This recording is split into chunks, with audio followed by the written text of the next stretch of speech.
Hello दोस्तों, welcome back.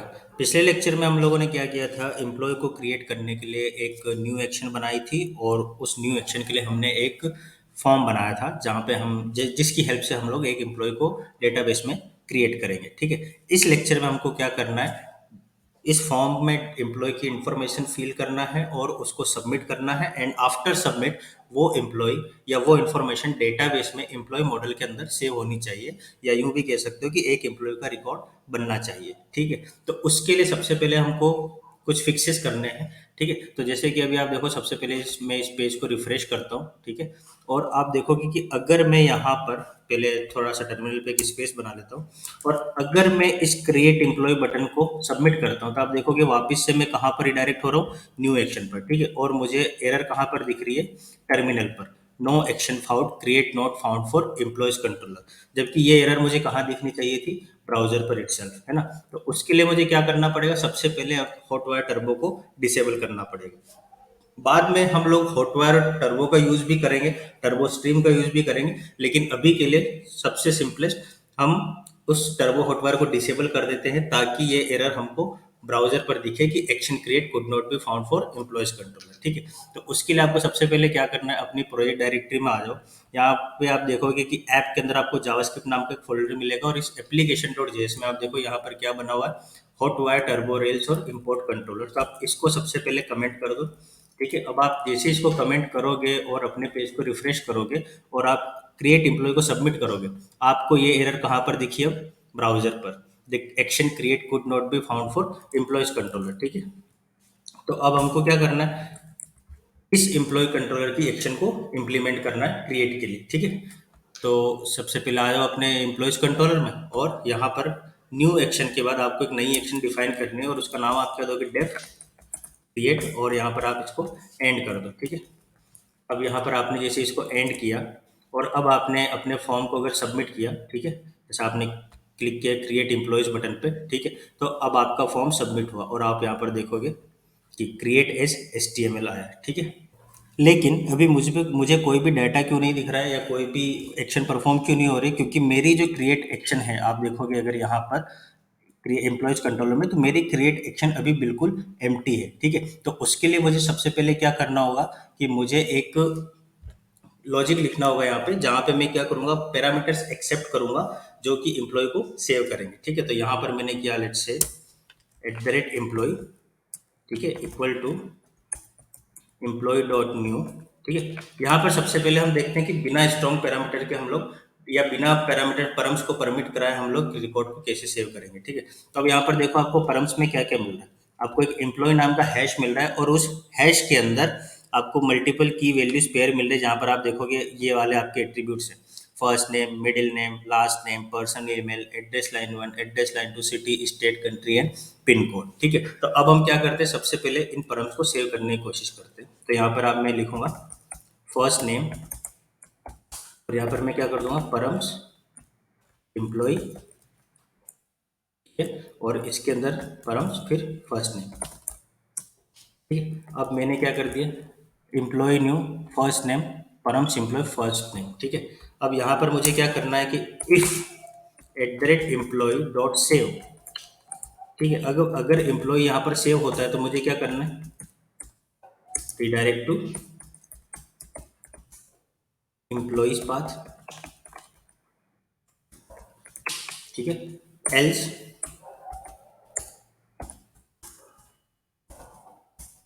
मैं क्या करूँगा, उसी न्यू एक्शन पे रेंडर कर दूंगा। तो यहाँ पे मैंने लिखा रेंडर न्यू। ठीक है, यानी कि अगर एम्प्लॉय सेव होता है ना, डेटाबेस पे सक्सेसफुली सेव हो जाता है, तो मुझे क्या करना है, एम्प्लॉय को लिस्ट पेज पर लेकर जाना है, एल्स मुझे रीडायरेक्ट कर देना है फिर से न्यू एक्शन पे। ठीक है, तो अभी मेरा एम्प्लॉय सेव नहीं होगा क्योंकि हमने, अगर आप एम्प्लॉय मॉडल को देखो तो सबसे पहले अपना employee dot R B model open करो। यहाँ पर देखो हमने बहुत सारे वैलिडेशन लगा रखे, लाइक फर्स्ट नेम पे, लास्ट नेम पे, पर्सनल ईमेल पे, सिटी, स्टेट, कंट्री और पिन कोड, एड्रेस लाइन 1 पे, है ना। तो ये सारे एट्रीब्यूट्स प्रेजेंट होने चाहिए। ठीक है, और जब ये प्रेजेंट होंगे तो हमारा जो एम्प्लॉय का इंस्टांस है वो डेटाबेस में सेव होगा। ठीक है, लेकिन अभी मैं क्या कर रहा हूँ, यहाँ पर आप देखो सिर्फ फर्स्ट नेम को मैं एंट्री करवा रहा हूँ, तो ये मेरा ट्रांजेक्शन यहाँ पर रोल बैक होगा। ठीक है, अब अगर मैं इसको थोड़ा सा और स्पेस बनाऊँ टर्मिनल पे और यहाँ पर मैं अगर इस फॉर्म को सबमिट करता हूँ फिर से, ठीक है, तो अभी आप देखना डेटाबेस में क्या हो रहा है। यहाँ पर लॉग्स में आपको क्या दिखेगा, ट्रांजेक्शन बिगिन हुआ, ठीक है, क्योंकि मैंने यहाँ पर क्या लिखा है, एम्प्लॉय डॉट न्यू, मतलब मैं एक नया ऑब्जेक्ट इंस्टांशिएट कर रहा हूँ एम्प्लॉय क्लास के लिए या एम्प्लॉय मॉडल के लिए। वहां पर मैंने क्या दिया, केवल एक एट्रीब्यूट दिया, first name, params employee first name, ठीक है। और ट्रांजेक्शन बिगिन हुआ, ये आप देख सकते हैं यहाँ पर ट्रांजेक्शन बिगिन हुआ, ठीक है, लेकिन उसके बाद ट्रांजेक्शन रोल बैक भी हो गया। क्यों? क्योंकि फर्स्ट नेम तो मैंने दिया ही नहीं। और अगर मान लो मैं यहाँ पर फर्स्ट नेम की वैल्यू दे भी दूं, फॉर एग्जांपल मैंने लिख दिया लेट से रवि, अब मैंने अगर यहाँ पर रवि लिख भी दिया, ठीक है, तो भी क्या होगा, ये मेरा रिकॉर्ड सेव नहीं होगा। और अब अगर मैं इसको जब फिर से सबमिट करूंगा तो फिर से मेरा रिकॉर्ड क्या होगा, रोल बैक हो जाएगा, या मेरा ट्रांजेक्शन फिर से रोल बैक हो जाएगा। और ऐसा क्यों हुआ? क्योंकि मैं सिर्फ एक ही एट्रीब्यूट को सेव करा रहा हूँ, मैं सारे एट्रीब्यूट्स को सेव नहीं करवा रहा हूँ, ठीक है। तो यहाँ पर मैं क्या करता हूँ, मैं अब फर्स्ट नेम भी ले लेता हूँ या लास्ट नेम भी ले लेता हूँ। जैसे मैंने ले लिया मिडिल नेम, सॉरी सबसे पहले मिडिल नेम ले लेते हैं, हालांकि मिडिल नेम ऑप्शनल है बट फिर भी इसको रख लेते हैं। तो यहाँ पर मैंने किया params and then middle name, sorry params, सबसे पहले एम्प्लॉय आपको लेना पड़ेगा, एम्प्लॉय। उसके बाद मुझे क्या करना है, अब लास्ट नेम ले लेना है, ठीक है।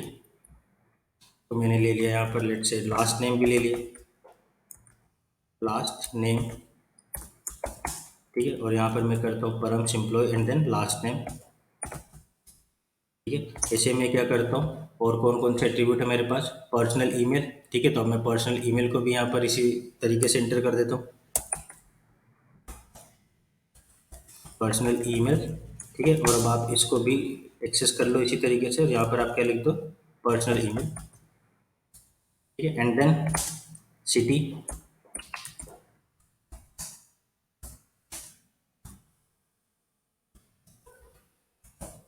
Params city and then state, तो परम्स एम्प्लॉय स्टेट, ठीक है। और उसके बाद country,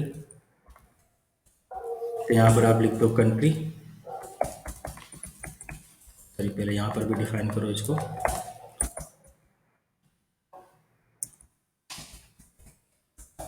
and then pin code, तो यहाँ पर आप लिख दो परम्स एम्प्लॉय पिन कोड, ठीक है। एंड देन यहाँ पर एड्रेस लाइन 1, एड्रेस लाइन 1, और इसको आपको क्या असाइन करना है, एम्प्लॉय एड्रेस लाइन 1, ठीक है। और सिमिलरली आप क्या कर दोगे, एड्रेस लाइन 2 के लिए भी कर दोगे, ठीक है। तो आप इसको कॉपी करो और इसको यहाँ पर पेस्ट कर दो, और इसको क्या कर दो, आप एड्रेस लाइन 2 कर दो, ठीक है। तो अभी आपको क्या करना है, यहाँ पर एड्रेस लाइन 2 कर दिया आपने। अब जब आप ये सारी डिटेल्स डालोगे, अपने फॉर्म में फिल करोगे और अपने फॉर्म को सबमिट करोगे, तो ये एम्प्लॉय का रिकॉर्ड सेव होगा डेटाबेस में, ठीक है। तो हम इसको फिर से फिल करते हैं। यहाँ पर फर्स्ट नेम है मेरे पास रवि, यहाँ पर मैं डाल देता हूँ कुमार, यहाँ पर मैंने डाल दिया सिंह, ठीक है। पर्सनल ईमेल डाल दिया मैंने जैसे ravi@example.com, ठीक है। और एड्रेस लाइन 1 में मैंने डाल दिया लेट से इंदौर, यहाँ पर भी डाल दो इंदौर, ठीक है, बाद में चेंज कर लेना। यहाँ पर भी डाल दो इंदौर, यहाँ पर डाल दो एमपी, यहाँ India, and then pin code कुछ भी डाल दो बलता सा, ठीक है। अभी क्या करना, सबसे पहले टर्मिनल पे अपने कुछ स्पेस बनाओ, ठीक है। और अब इस फॉर्म को आप सबमिट करो, क्रिएट एम्प्लॉय वाले फॉर्म को। अब आपने जैसे ही इस फॉर्म को सबमिट किया, अब आप यहाँ पर देखोगे मुझे एक एरर आ रही है, परम्स। तो यहाँ पर मैंने ये स्पेलिंग थोड़ा सा मिस्टेक कर दिया, तो इस टाइपों को सुधार लेते हैं सबसे पहले अपन। ये यहाँ पर जहाँ जहाँ पर भी आ रहा है सबको परम्स कर दो, ठीक है। अब आप इस फॉर्म को फिर से सबमिट करो, ठीक है। रिफ्रेश करोगे कि आपको बोलेगा कंफर्म फॉर्म रीसबमिशन। अब आपने इसको जैसे ही सबमिट किया, आप देखोगे एक नया यूज़र बन गया यहाँ पर, रवि सिंह, ravi@example.com, और ये जो एड्रेस हमने फिल किया था, इसको वेरीफाई करने के लिए आप कंसोल पे आओगे और आप देखोगे कि जैसे आपने सारी डिटेल्स फिल करने के बाद अपने फॉर्म को सबमिट किया, आपका फॉर्म सबमिट हुआ, क्रिएट एक्शन पे गया, और क्या हुआ, आपने आपका ट्रांजेक्शन सक्सेसफुली रन हुआ, डाटाबेस में रिकॉर्ड इंसर्ट हुआ, ट्रांजेक्शन कमिट हुआ, और आप कहाँ पर रिडायरेक्ट हो गए, रिडायरेक्ट टू, ये देखो लोकल होस्ट 3000 स्लैश एम्प्लॉयज, मतलब अब आप कहाँ आ गए, एम्प्लॉय कंट्रोलर के इंडेक्स सेक्शन पे रिडायरेक्ट हुए। जैसे ही आप एम्प्लॉय कंट्रोलर के इंडेक्स सेक्शन पे आए, आपका इंडेक्स का टेम्पलेट रेंडर हुआ और आपको ये लिस्ट मिला। ठीक है, एक बार फिर से क्रिएट कर लेते हैं, क्योंकि लास्ट टाइम हमको थोड़ा एरर आया था, तो इसको फिर से कर लेते। लेट से यहाँ पर कर दो आप कपिल, और अब आप इसको सबमिट कर दो। ठीक है, जैसे अब आप इस फॉर्म को सबमिट करोगे, ठीक है, यहाँ पर देखो ये नया एंट्री बना, और यहाँ पर आप लॉग चेक कर सकते हो डेटाबेस में। फिर से एक और रिकॉर्ड बना जिसमें क्या डिटेल आया, फर्स्ट नेम कपिल सिंह गुजर and Kapil @epsimbek.com, city state country, सबका एंट्री आया है। ठीक है, और ये क्या हुआ, ये फॉर्म अब सॉरी ये एम्प्लॉय भी डेटाबेस में सेव हो गया। तो मैंने दो एम्प्लॉय अपने फॉर्म की हेल्प से क्रिएट कर लिए। ठीक है, लेकिन अभी आप देखोगे कि जब मैं क्रिएट न्यू एम्प्लॉय पे क्लिक करता हूँ और जब मैं अपने फॉर्म को सबमिट करता हूँ, तो मेरे पास परम्स कैसे आते हैं, यहाँ पर आप देखो एम्प्लॉय हैश के अंदर। ठीक है, एम्प्लॉय हैश के अंदर मेरे पास पैरामीटर्स आते हैं, और उन सब के अंदर हर एक एट्रीब्यूट को की वैल्यू पेयर में मैं एक्सेप्ट कर रहा हूँ। ठीक है, लेकिन मैं इसको कंट्रोलर में कैसे क्रिएट करवा रहा हूँ, इस तरीके से फर्स्ट नेम, फिर इंडिविजुअली एक एक परम्स को मैं एम्प्लॉय मॉडल के हर एक एट्रीब्यूट को असाइन करवा रहा हूँ। And this is really not the good way to create your records, या फिर to use your params, form params. ठीक है, उसके लिए मुझे क्या करना पड़ेगा, सबसे पहले मुझे इन परम्स को परमिट करवाना पड़ेगा। और जैसे ही मैं इन परम्स को परमिट करवाऊंगा, मैं एक स्टैंडर्ड प्रैक्टिस फॉलो कर लूंगा अपने मॉडल इंस्टांस को सेव करने के लिए। ठीक है, तो अब परम्स को परमिट करने के लिए आपको क्या करना होगा, आपको सबसे पहले एक मेथड बनानी होगी अपने एम्प्लॉयज कंट्रोलर में, और वो एम्प्लॉय मेथड क्या करेगी, आपके परम्स को परमिट करेगी। तो उस मेथड को कैसे बनाएंगे, सबसे पहले तो उस मेथड को आपको एज ए प्राइवेट मेथड बनाना होगा। ठीक है, एक और चीज, यहाँ पर मैं इसको प्राइवेट मेथड क्यों बना रहा हूँ, क्योंकि आप देखोगे तो इंडेक्स, न्यू और क्रिएट, ये तीनों क्या है, एम्प्लॉयज कंट्रोलर की रिसोर्स एक्शंस हैं। ठीक है, और इन एक्शंस को मैं राउटिंग के थ्रू यूज कर सकता हूँ, या इन एक्शंस पे मैं राउटिंग के थ्रू आ सकता हूँ। ठीक है, तो ये कंट्रोलर एक्शंस होंगी। लेकिन जो मैं प्राइवेट के अंदर जो भी मेथड बनाऊंगा, या जो भी method as a private method बनाऊंगा अपने कंट्रोलर में, वो कंट्रोलर एक्शंस कभी नहीं कही जाएंगी, वो प्लेन रूबी मेथड्स होंगी जिनको मैं अपने कंट्रोलर में यूज कर सकता हूँ।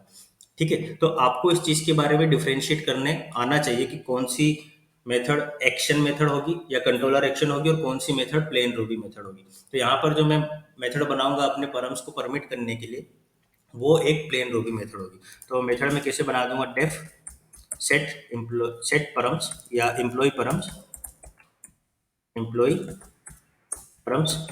ठीक है, और इस परम्स के अंदर अब मुझे क्या करना है, हर एक एट्रीब्यूट को परमिट करवाना है। तो उसको मैं कैसे कर सकता हूँ, परम्स डॉट रिक्वायर।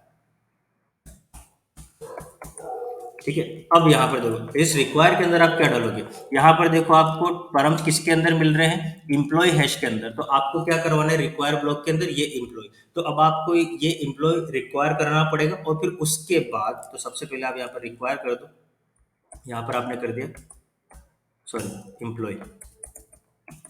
ठीक है, जिस भी हैश में आपके परम्स आ रहे हैं वो यहाँ पर आएगा। अब आपका जो एम्प्लॉय का रिकॉर्ड है वो एम्प्लॉय हैश में क्यों आ रहा है, क्योंकि आप अगर अपने फॉर्म पर देखोगे, तो आप सबसे पहले अपने व्यूज में आ जाओ। ठीक है, और एम्प्लॉयज कंट्रोलर का न्यू वाला फॉर्म ओपन करो। तो यहाँ पर आपने क्या डिफाइन किया, @एम्प्लॉय, इसलिए वो एम्प्लॉय हैश में आ रहा है। अगर आप @imp कर दोगे तो imp मॉडल के अंदर आएगा। ठीक है, तो इंप के अंदर आएगा, तो अब आपको इंप रिक्वायर करवाना है। लेकिन अभी हम स्टैंडर्ड प्रैक्टिस फॉलो करें, तो हम उसको एम्प्लॉय ही रखते हैं। आप चाहो तो इसको अपने एंड पे ट्राई करना, और अगर कुछ भी दिक्कत आता है, कुछ नहीं चलता है, तो ऑब्वियसली मेरे को पिंग करो ना, मैं हेल्प करता हूँ। तो अभी क्या करना, परम्स डॉट रिक्वायर एम्प्लॉय हो गया इधर। अब अपने को क्या करना है, परमिट करवाना है सारे परम्स। तो परम्स को परमिट करवाने के दो तरीके होते हैं। पहला, आप बैंक ऑपरेटर लगा दो, तो ये क्या करेगा कि उस हैश के अंदर जितने भी परम्स आएंगे, है ना, वो सारे परमिट हो जाएंगे। But this is not the recommended way. ठीक है, अब जैसे मान लो मैं ये सारे परम्स को सबमिट करवाता हूँ, है ना, परमिट करा देते हैं एक बार में, और यहाँ पर मैं क्या करता हूँ, ये हटा देता हूँ, ये जितने भी ये मैंने मैन्युअल असाइनमेंट कर रखे हैं ना यहाँ पे एम्प्लॉयज कंट्रोलर के अंदर, इन सबको मैं क्या करता हूँ, यहाँ से हटा देता हूँ। और यहाँ पर मैं क्या करता हूँ, इस मेथड को कॉल कर लेता हूँ, एम्प्लॉय परम्स। ठीक है, अब जैसे मैंने यहाँ पे किया एम्प्लॉय परम्स, और लेट से मैं एक नया एम्प्लॉय फिर से क्रिएट करता हूँ। ठीक है, तो यहाँ पर जाते हैं, एक ऑलरेडी फील्ड इन्फॉर्मेशन ले लेते हैं। ठीक है, और अब इसको सबमिट करते हैं। ठीक है, जैसे ही मैंने सबमिट किया, रिकॉर्ड मेरा फिर से क्रिएट हुआ। ठीक है। और यहाँ पर मैंने क्या कर दिया, सारे के सारे परम्स एक साथ सबमिट कर दिए। तो यहाँ पर तो चलो ठीक है, यहाँ पर ये केस चल जाएगा क्योंकि मेरे पास कोई कस्टम एट्रीब्यूट नहीं है। फॉर्म के अंदर मैंने जितने भी एट्रीब्यूट के लिए फील्ड्स बनाए हैं वो सारे एम्प्लॉय मॉडल से रिलेट करते हैं या एम्प्लॉय मॉडल के ही एट्रीब्यूट है।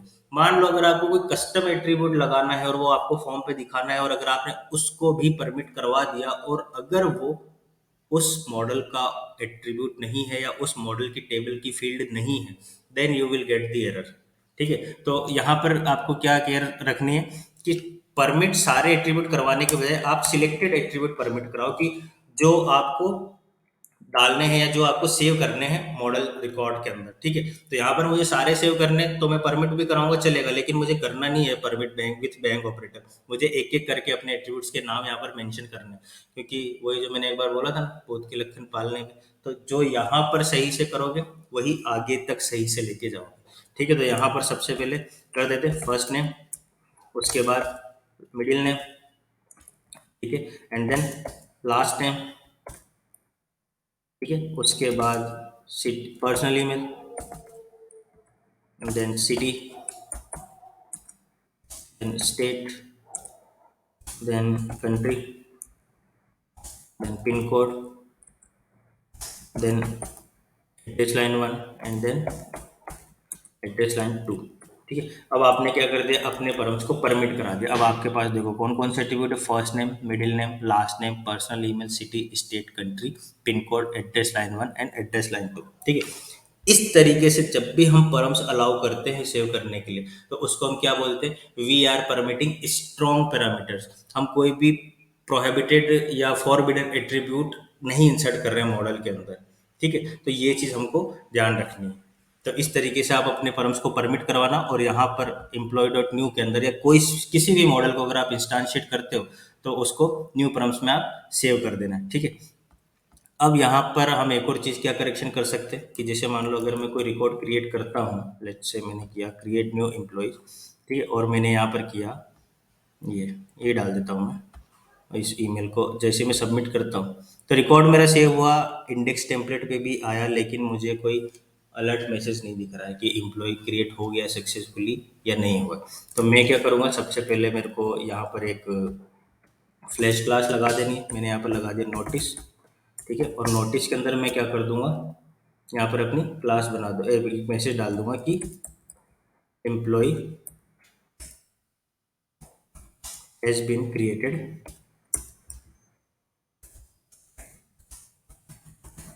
Successfully.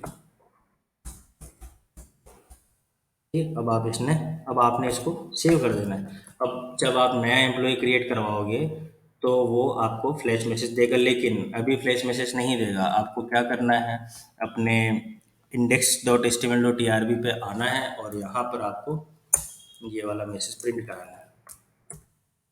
Sorry, flash and then notice, successfully created, ये हटा दो क्योंकि हम तो ऑलरेडी वहाँ पर मैसेज दे रहे हैं, है ना। तो ये आपने प्रिंट करवाया। ठीक है। अब आप क्रिएट करो अपना, सॉरी अभी तो आपको कुछ क्रिएट नहीं होगा, एक एरर आएगी, आपका ट्रांजेक्शन यहाँ पर रोल बैक हो जाएगा जब से आप इसको सबमिट करोगे। ठीक है। आपने इसको सबमिट किया, आपका ट्रांजेक्शन रोल बैक हो गया क्योंकि कोई भी वैल्यू नहीं डाली और सब पे वेलिडेशन लगा हुआ है ना। तो अब इसको सबमिट करो किसी डेटा के साथ, और यहाँ पर इस ईमेल को आप सेव कर दो। और अब आपने क्या किया, क्रिएट एम्प्लॉय जैसे ही किया, आपको एक मैसेज दिखा, employee has been created successfully. बाद में moving inside the course हम इस मैसेज को और ज़्यादा ब्यूटीफुल बनाएंगे और इसको बेहतर तरीके से ट्राई करेंगे। ठीक है। बूटस्ट्रैप की स्टाइल लगाएंगे और बूटस्ट्रैप के अलर्ट मैसेजेस दिखाएंगे, बट अभी के लिए इतना ही रख लो। ठीक है। चाहो तो इसको अपने लेवल पर कस्टमाइज करते रहना। अभी क्या करना है कि रिकॉर्ड मेरा सेव हो रहा है, क्रिएट एक्शन मैंने इंप्लीमेंट कर दी, सब कुछ सही से जा रहा है, इस पर से मैंने स्ट्रॉन्ग पैरामीटर बना दिए। लेकिन जब मैं फिर से क्रिएट न्यू फॉर्म पे जाऊंगा और जब मैं क्रिएट एम्प्लॉय पे क्लिक करूंगा तो आप देखो मेरा रिकॉर्ड्स, मेरा फॉर्म सबमिट हो रहा है।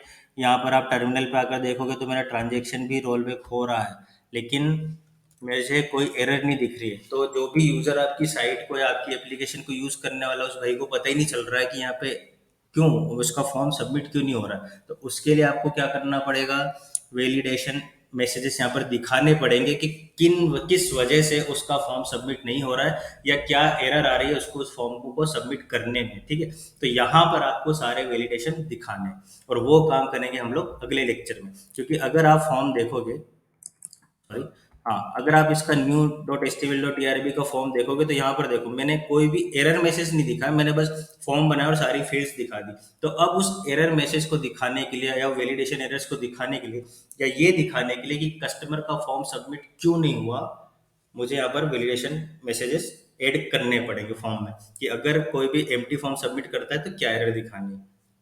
तो वो काम करेंगे हम लोग अगले लेक्चर में। ठीक है, तो तब तक के लिए आप इस क्रिएट एक्शन को ट्राई करो, है ना। और फर्स्ट ऑफ ऑल सॉरी, थोड़ा लेट हो गया है वीडियो अपलोड करने में, बिकॉज अभी थोड़ा क्लाइंट काम में ज़्यादा बिजी है तो अभी थोड़ा सा टाइम लग रहा है ना। तो तब तक के लिए इसको फॉलो करो, अपन मिलते हैं अगले लेक्चर में। और अगर वीडियो अच्छा लगा हो तो लाइक करो, सब्सक्राइब करो, इनकरेज करो लोगों को रेल सीखने के लिए, थोड़ा मुझे भी मिलेगा नए नए कंटेंट बनाने के लिए। तब तक के लिए tata, good bye, take care and stay safe.